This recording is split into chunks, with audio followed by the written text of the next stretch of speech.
Okay, let's start. So welcome everybody.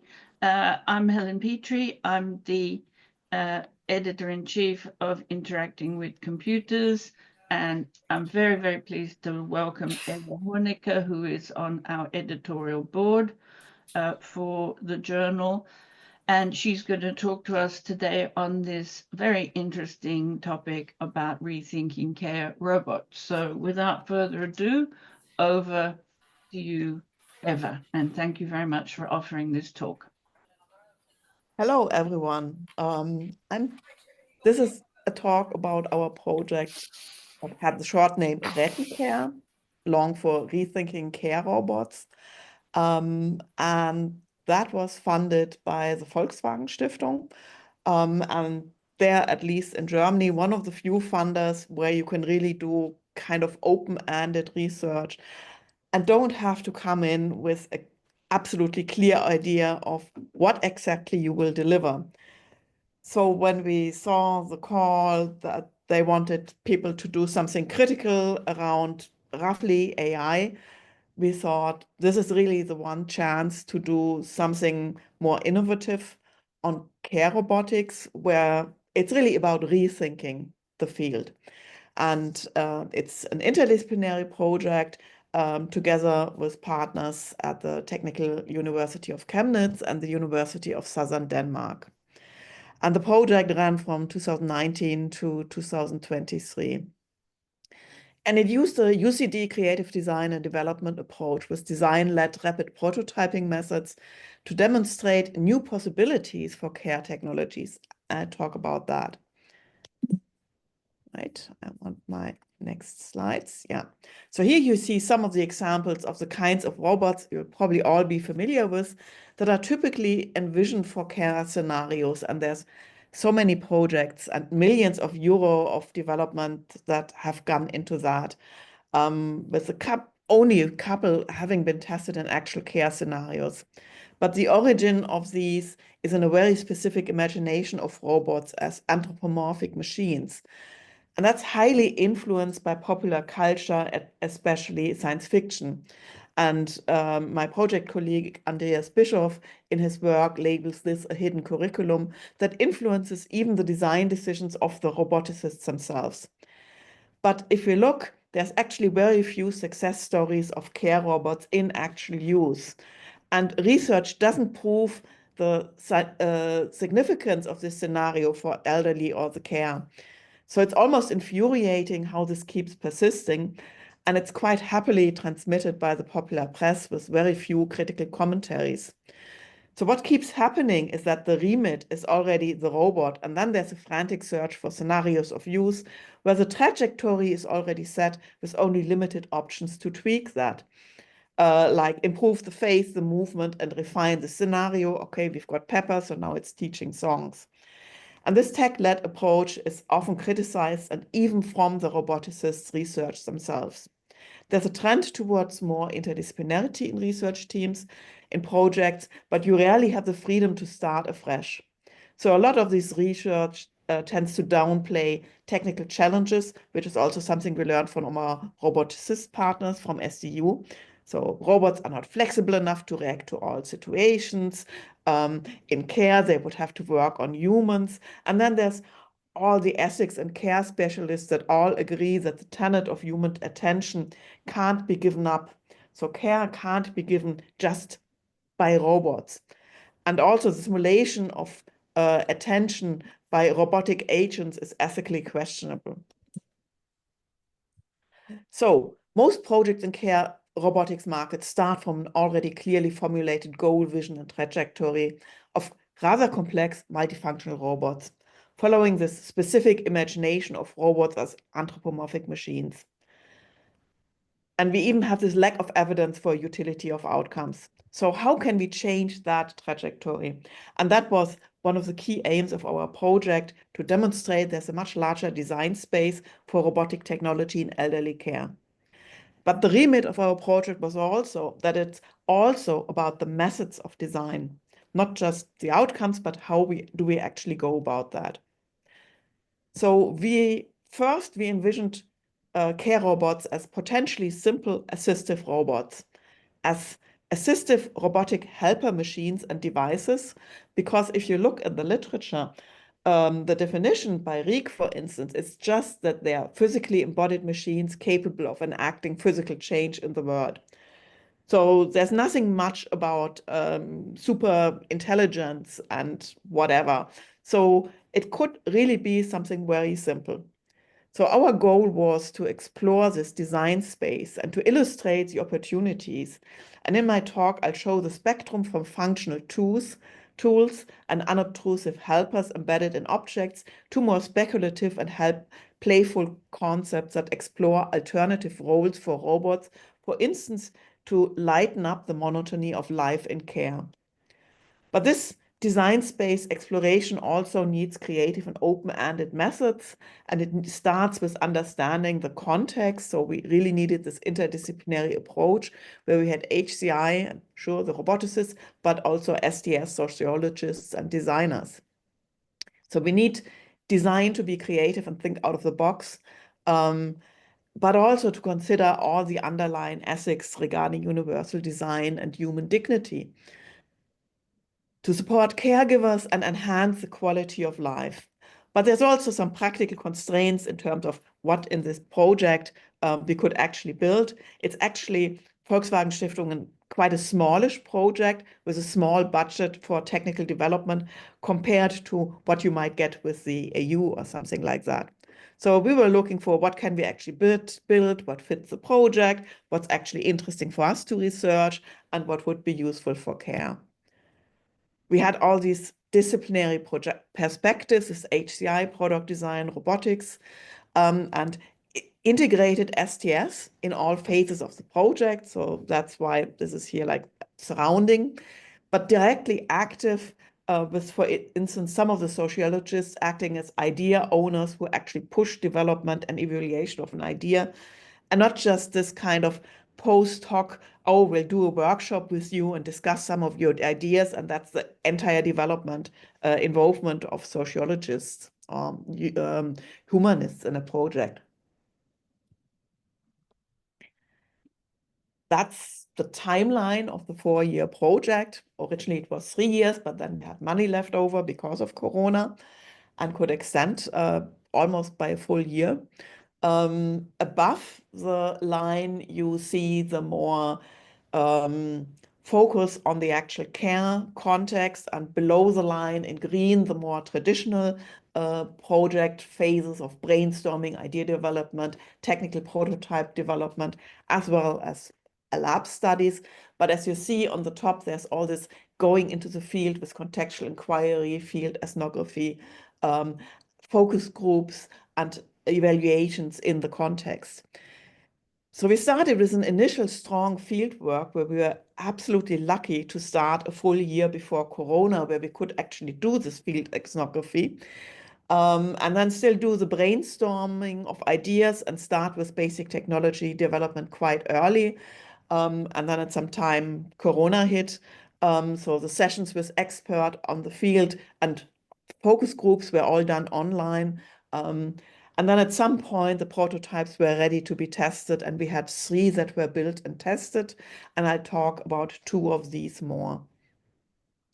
And there we were also lucky that we had a 2-country project because Corona restrictions in Denmark were very different and they opened up much earlier. So we could actually quite early do our first study. So we started with this deep immersion where we thought we really need to understand the context with an ethnographic approach. So one of my team members did a 9-week internship, really working in the care home as an intern, very quickly, pretty much being allowed, or rather not allowed, but doing everything because, well, there's a shortage of staff labor and too much to do. So they were extremely happy to have somebody coming in. And there were more researchers that shadowed shifts. So I also shadowed 2 shifts, following staff members through their day, helping with little things. We also had a contextual inquiry phase in a Danish care home that was carefully documented in diaries and sketchbooks.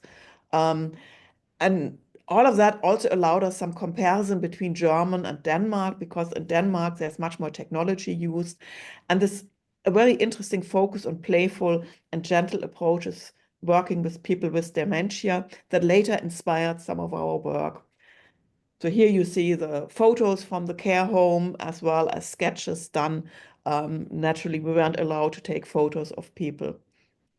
So here you see some more of these sketches. 5 researchers overall spent time at the care home, 4 in Germany, 1 in Denmark. And yeah, the German researchers all kept a daily diary per shift, and the Danish researcher did this sort of sketching diary. And you already see one of these things. Perhaps you recognize me in this picture. At some point, we talked about, we had seen these lifting machines in action and thought, well, this is actually what comes closest to a robot in what we are observing now. So it would be really interesting to look at in more detail what it's like to be handled by that, but also, as you'll see here, this one is for people who can still be a little bit active, but this one is for people who are immobile. So what is it like to be lifted around, to be transported like a package out of the bed into a chair? And the lifting task also is often mentioned in the literature as something that we need robots for. So we did a sort of self-experience sessions with these 3 lifting machines, but in the analysis focused on this one as an existing tech that's also like a machine handling the person. To understand how complex care technologies are integrated into everyday care practices.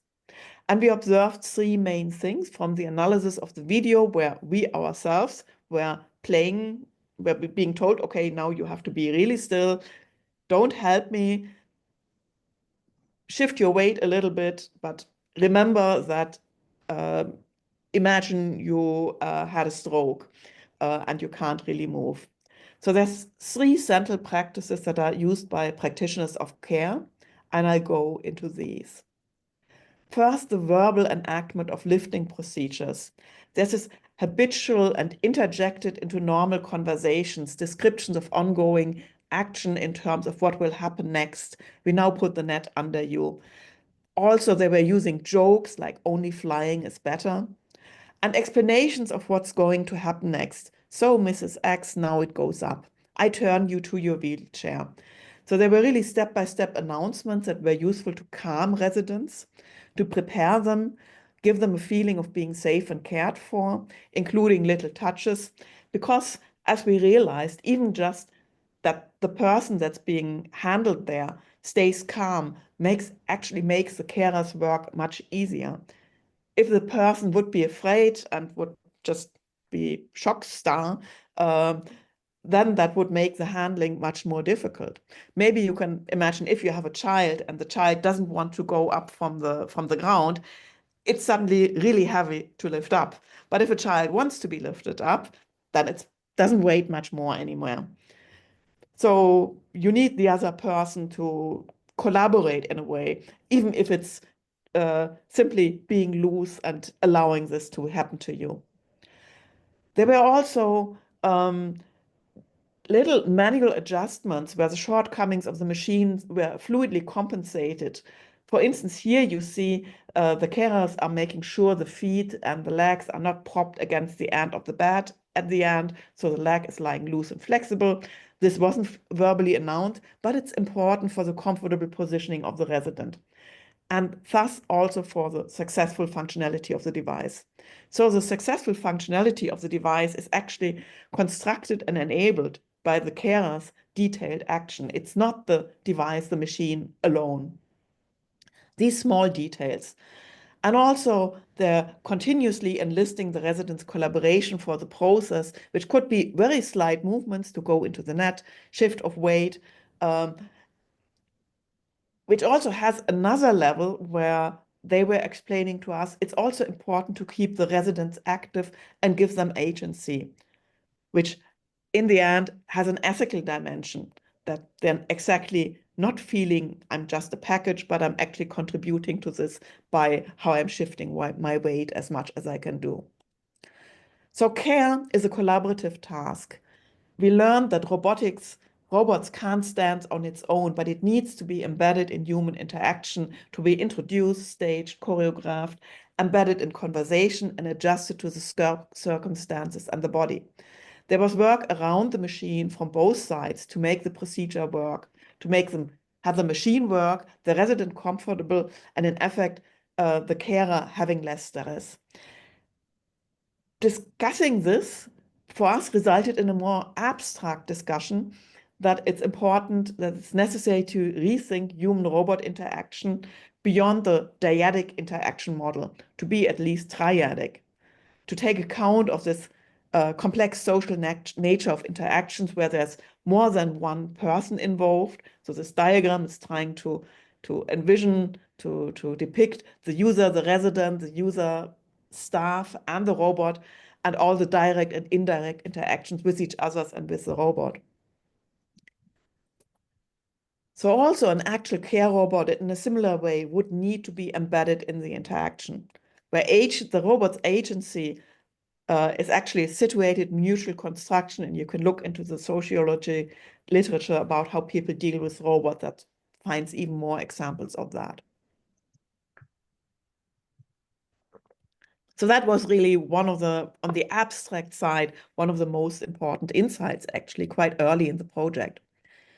But also from the analysis of our ethnography, of our being in the field, we focused on like what topics do we see and what are overlooked topics in care that are not covered well in the work done so far in research, and that sometimes also don't appear so much in these kind of care action catalogs in terms of what nurses do. Things like the importance of intonation, tone of voice, but also the need for intimacy, which can also be sexual, but doesn't need to be. It's simply having people. Contact between residents, that was something we found desperately lacking, with little social life and people really appearing very isolated. But there's also not much happening that actually brings the place to life and gives people something to talk about. And then suddenly a carer brought along his little dog, and suddenly there was this different vibe to the whole place. So the potential of niche areas in this care network of institutionalized care. So then we did brainstorming, idea development, and took this really creative approach combined with the deep analysis of field notes, where we were picking up partially on these overlooked topics as areas of innovation, because it doesn't make sense to build robots and devices that have been done hundreds of times. We also did a little bit of speculative design and developed a multitude of ideas, then converged on a subset based on criteria like what can we actually build ourselves, what would be innovative, what has utility for enhancing care and quality of life, but also what's interesting for ourselves to build and to study then later on. In parallel with some of the idea refinement, we also on the side started with the tech development because time was simply running. And some of the basic underlying technology and those concepts where we had really early positive feedback said, okay, yeah, that's definitely one of them. So we started working with that. And here you see just some of the stuff. Then we went from the concept to the prototype with feedback from the field. So we had focus group sessions online with 40+ participants who all work in the care sector, a handful of people also who are really in this elderly, not yet in a care home, but were like 70, 80+. And they were discussing 8 concepts as video prototypes, and I'll show 2 of these. But the first, it's got a voiceover, but that's in German. So people with dementia often forget to drink, and often they just stare into space. So they need some sort of external trigger that reminds them, oh, and just shows them the cup. That's something that we observed. somebody that's coming and just moving the cup in front of them, and then they suddenly nod and see the cup and drink. But that would require the carer to always be there and see that. So the idea is to have an augmented cup that was getting filled and activated, and if the person isn't drinking, after a while, then it grabs the attention by lighting up and moving. So a dancing cup. And it does that repeatedly unless so it also notices when it's being picked up. And when it's empty, it takes a different color, so the care person can see that. And then in the video, we also thought, well, we don't want the focus groups to just tell us, oh yeah, everything's fine, you had a lot of ideas. So we included these negative scenarios to invite critique, to make it really clear. So this is somebody who's afraid of the cup and doesn't like it. And then, yeah, throws it. And the next scenario is, well, it's a care home, so people aren't sitting alone. There will be other people around, and maybe one person is perfectly fine with the cup, but what's with the person that's next to them?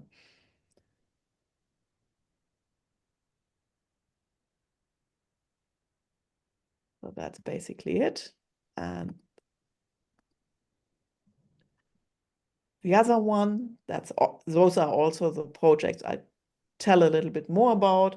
Sanne is a playful cleaning robot in cat form that's running around looking for places to clean, but it looks like a toy cat. And the kind of movements communicate which direction it's going to move. So this video also shows a little bit of what could happen. It's getting stuck somewhere. But there could also be a problem that somebody overlooks Sanne and falls over it.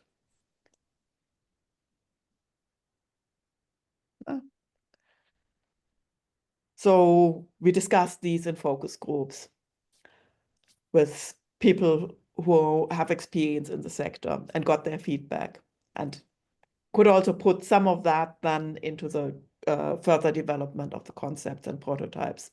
And then one after one, the prototypes were ready to evaluate with some long delays due to the pandemic, actually. So we had one fully working system and 2 remote controlled prototypes overall built and tested in care homes, all of these cases in Denmark. So what's different in Denmark compared to Germany is that there a high percentage of residents is living at advanced stages of dementia, because they have this focus on supporting aging at home in the municipalities. So it's very late until people go into care homes. So almost all of the residents in a care home have this advanced to severe level of dementia. They're the kinds of residents that are the most easily startled and scared. They have memory issues and cannot easily familiarize themselves with new things anymore. So they're probably the most difficult user group to deal with. But also that meant for us, it's actually the ideal test case. So we're basically going into the worst case scenario, and not with people who are still fit. And here you actually see pictures from the first, some of the user tests and the methods of how we have been allowed to document that. So video stills are then drawn over as sketches so you don't recognize the people.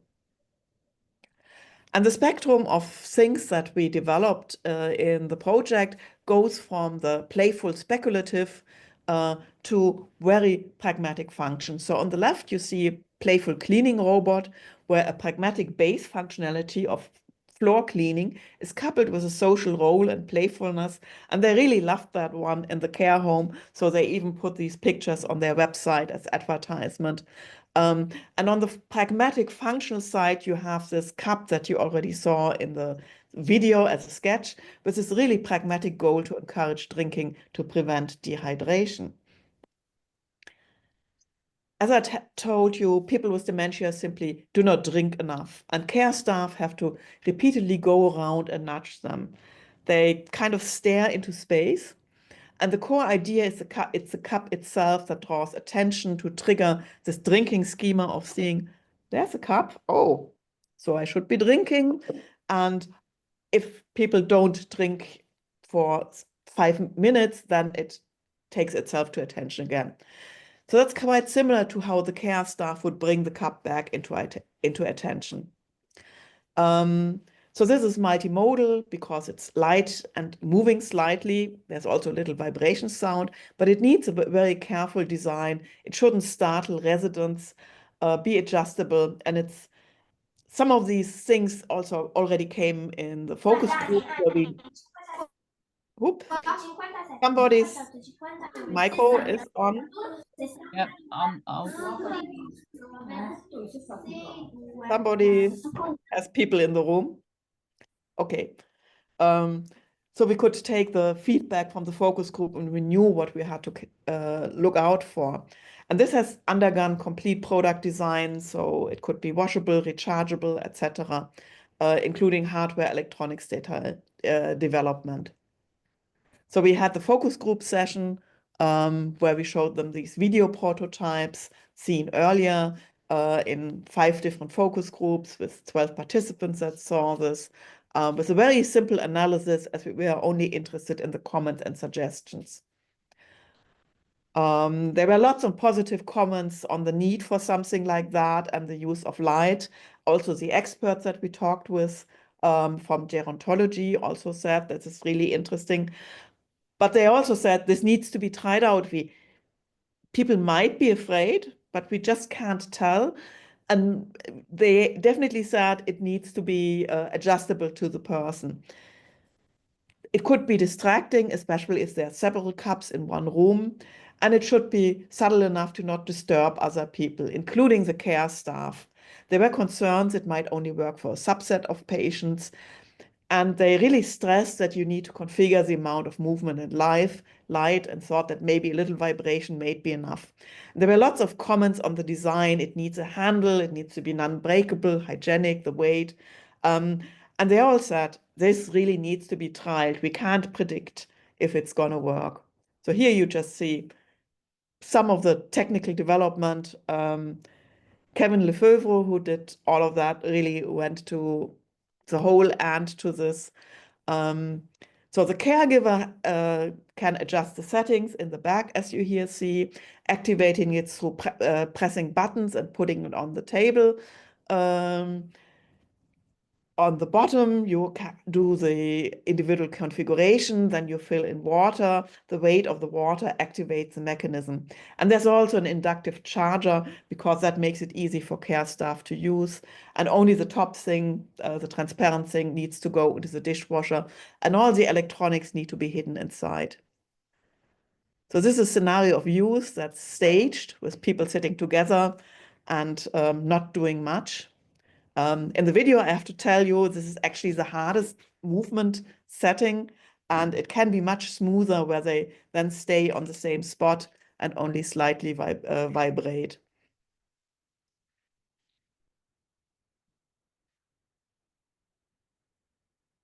So now it's showing that the battery is sufficiently charged. Can you hear the audio of the video? At the moment, it's... No, we can't hear the audio. Should have heard the water.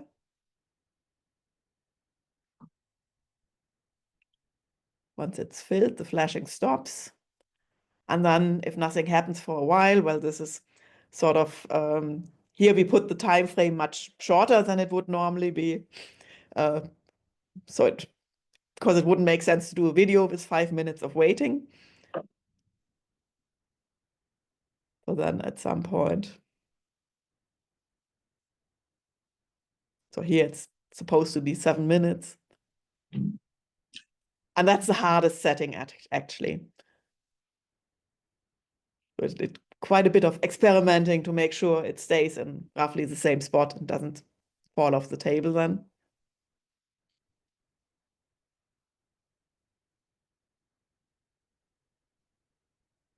So yeah.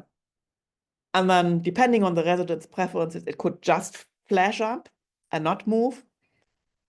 So that can be changed.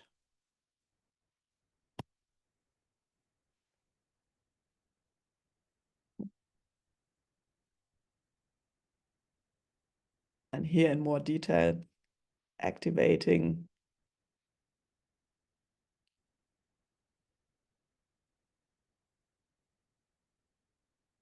setting it up,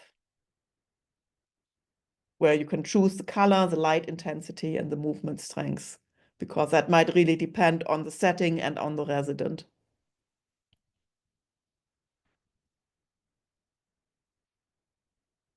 And it's quite interesting, even if it's just moving slightly, but then the movement of the water with the LED color inside, that's actually visually quite interesting then.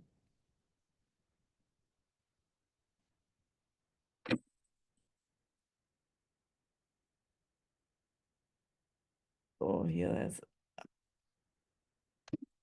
so different colors, that blue, and different degrees of movement, where some of them don't actually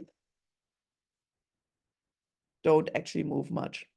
So we did a comparative testing in an actual residency home where we had the same residents sitting with a normal cup versus sitting with our cup. So this is an example of a very concrete and isolated problem with a fairly concrete solution. There are actually some cups claiming to do something similar on the market, but they're usually aimed at the mentally fit adults living at home, whereas we had to really think about the interaction with the care staff. And all of the things that are on the market haven't actually been evaluated. So there were 12 residents that they picked for us that are living with dementia at severe stages, stage 5, observed while sitting in a common room situation at multiple occasions, first with a normal cup. So all of these were at least 2 different occasions to get a sort of average with the baseline condition in the first week. And then in the second week, we had to do the same with Bibo. In a normal setting. So each person had 2 up to 4 sessions with Bibo, with our cup, stretched over 3 weeks. Because we are also thinking that there might be some sort of novelty effect, getting to see how they're getting used to the cup, and if there's any alleviation of novelty effects where maybe first they're more afraid or maybe they're more interested. They were all still able to drink themselves, and they were completely free to drink or to reject the cup and then to return to a private room. So here you see it moving. So it's not just the light color, but the movement of water. We had overall 43 sessions with overall 61 hours, an average 1.5 hours of observation per person. Also looking a little bit on the daily condition. So we've measured the fluid intake and did a video analysis to determine the number of sips that we then had to normalize according to time. We actually had to exclude one participant as that person was already drinking too much when they had a normal cup. So staff were saying this person is going to pee too much, so we actually have to restrict him. And they actually removed the cup from him. And there was one other person that deteriorated in the time period. So there's all these issues making research with this kind of user group really difficult because they might be in a completely different stage in the next week, and they might suddenly be deteriorating so much that they can't actually take part anymore. So this was a lot of effort. So on the left, we see that they drank more with Bibo and took more sips with Bibo as well. So the second one is the average number of sips. When we looked closer at the data, we saw there was lots of variation in the first session, that people had Bibo in front of them. So sometimes they were just staring at the cup when it was moving. But we could then see if we only looked at the second and the third session that people were getting used to it. So there's a pattern of people drinking more in the subsequent sessions. So on the third one, we actually excluded the first session with Bibo from the data, and we see that the majority drank more, 8 out of 10 people, and overall 33% increase with Bibo and more sips. There was overall more fluid intake as well as visual attention on the cup. There were no signs of fear or other problems, interestingly. Some inspected the cup actually a lot. So we realized we have to make this flap on the bottom much harder to detect. So they were playing with that. And another interesting thing was that they didn't drink immediately. So it would move, and then they would continue to look at it. And like half a minute later, they would pick it up. And then we thought about what does that mean? But from an ethical standpoint, that's actually a good indication, because that means it's not just a trigger response thing, but the cup came into attention. Okay, there's a cup. And it was still their decision whether they then took a cup or not, a drink or not. They still decided themselves. They wouldn't immediately react. Yeah. Then I'll tell you about the second robot where we did an extended study. That's the zoomorphic floor washing robot. Really a contrast, a robot concept on the very playful side, exploring the boundary, or rather how to combine a functional and a social playful robotics. And yeah, this was shown on the website of the care home.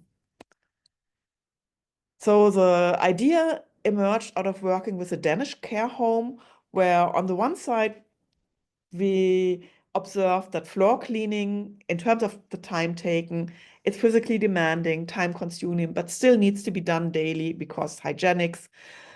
They told us that they tried out a Roomba and people were scared to shit of it. Because it's for them, it's a moving black hole. It's moving erratically. It's just this black little thing on the ground. And then we thought, well, any robot that enters such spaces, it automatically has a social presence and is interpreted as a social actor if it's not a black hole. So why don't we explicitly design this social role to also enhance the quality of life? So it's not just a floor cleaning robot. So we combine the floor cleaning function with this playfulness. And we got a lot of inspiration from dementia toys. And in the Danish care home, they had a clinical clown coming in once a week to work with the residents. So it should be amusing and have this pet helper metaphor, a pet that helps out. The first idea was actually a turtle in terms of slow movement. But then we were told, well, a turtle is not a pet people are familiar with. Take something that people are more familiar with. And the cat-like appearance actually reminds of a domestic pet. It's known as friendly, but also a cat sometimes wants to be left alone. The design has big eyes and a cheerful static face. This is all inspired by the dementia toys that are in use. Also, the use of color, red and orange, are stimulating and easily perceived. But then we were also told, and we learned that from the clown, that it's important how you move. Even as a person, you have to move slow and predictable so as not to scare these people. So Sanne slows down when approaching residents, then it sits on the spot and it's wiggling sideways to draw attention. And only if the residents react positively will it come closer. It intentionally has this comic style shape, so it's zoomorph but toy-like, to not mislead residents about its robotic nature. We did an in situ observation of this robot in care homes in Odense. It was visitor was controlled, and we did video observation analysis. And overall, 30 residents at late stage dementia and other comparable cognitive impairments encountered the robot. So here's like a little segment where it's approaching. and then not getting too close. And now this person, and moving sideways, and this person is actually trying to lure the robot on with their feet. Key findings were that residents were not scared at all. And the majority, I think, apart from one person, were positively interested or at least actively ignored the robot. So it wasn't a disturbance. And they had this really positive response to the wiggling pattern, moving pattern used when approaching the residents. Then when it got closer, they wanted to pet Susanne, as you see in the little comic strip thing, and to interact with it. They were talking to the robot and luring it to them. Interesting was also that looking at how the staff introduced the robot, they reacted differently. So when the staff said, "This is a cat," the resident said, "No, this is not a cat." But when they introduced it, "This is Sanne, she helps us cleaning the floors," they were really positively, sometimes investigated it, but then you got this as if playful interaction where they were luring and petting it and talking with it. There were many instances that reveal that it's actually, they were aware it's a technical object, like they would knock on its head and then say, "Poor thing, you cannot feel this," but then talking to it as if it was a cat. So there was this going back and forth between as if and looking at, oh, where are the wheels? So this really lightened up the mood, created instances of interaction also with other residents, and shows that such a concept can succeed and have a positive contribution. But also that, I mean, one of the main things in care is that the ethics and care specialists are afraid that having a robot that people would think would be misled to believe it's actually a thinking and feeling being. And here, this definitely was not the case. The third one that we evaluated is a plant watering robot, where we kind of did the reverse thing. With Sanne, we reversed secondary and primary function of the robot. On a surface level, it's going around and watering the plants, but the actual intention is to provide entertainment. And we had this underlying, more general questions: how do people react to a robot that's not one entity, but constitutes an ensemble? So there's a ship, but there's also this little captain on top. And we tested this in a public setting in a care home. This worked okay, but not as well as Sanne. As a concept, it would actually need much more work, especially on this narrative aspect. But nevertheless, the interesting observation was that in this case, it was mostly the man that engaged with the robot in the care home, maybe because of the boat form, while Sanne appeared to be more universally appealing and engaging. So this was really just a design exercise to flesh out a well-conceptual idea of making visible a robot is not a unitary entity. There were also a number of other ideas that remained only at concept level that I don't have time to talk about. So here's just a short overview of the diversity idea, but it was too small a project to realize more than 3 of these. And 2 of these, the CAP and Sanne, have been studied in more depth. So these were, 2 of our outcomes evaluated positively, standing in for this large design space of alternative care robots that do not substitute interaction, but facilitate and enrich it. And also that try to bring something lively and fun into this care home situation. Thank you. Thank you very much, Eva, for an absolutely fascinating talk. I mean, I thought it was theoretically very important, this idea of going back to first principles and thinking a robot doesn't have to be a science fiction humanoid, but the case studies were really, really interesting as well. So I've invited people to ask questions. You can either raise your hand. Hang on, where am I going to see the hand raises? Or put a message